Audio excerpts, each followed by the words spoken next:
سلام البنات، كنتمنى تكونوا في صحة جيدة. اليوم غادي نصاوبوا مجموعين واحد الحليوة خفيفة لذيذة وسريعة وبمقادير موجودة في كل بيت. نصليوا على رسول الله عليه الصلاة والسلام ونبداو إن شاء الله. كنديروا في واحد الوعاء قشور ديال الليمونه، كنزيدوا ربع زبده بحراره المطبخ، نضيفوا كاس سنيده، نخلطوا المكونات،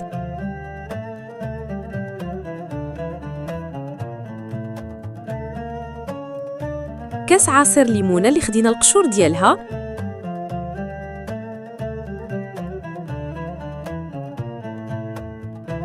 كاس ديال الزيت النباتيه،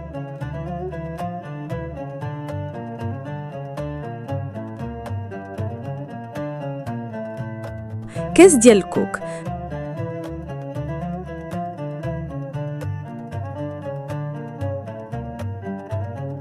نضيفوا الطحين بشكل تدريجي حتى يتجانسوا ليا جميع المكونات.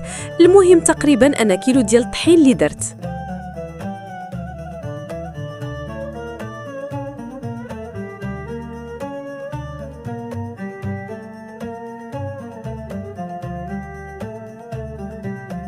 المهم العجينه خصها تولي في هذا القوام.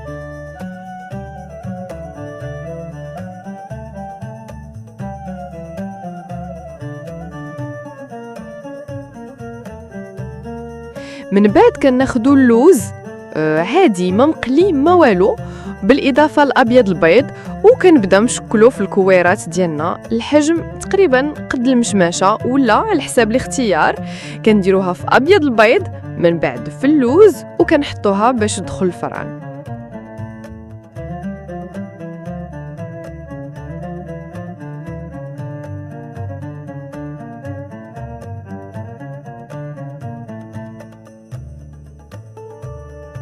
ندخلوها الفران على درجة حرارة 180 مع المراقبة المستمرة. عافاكم، حيت بعض المرات كيكون واحد الاختلاف بين فران وفران.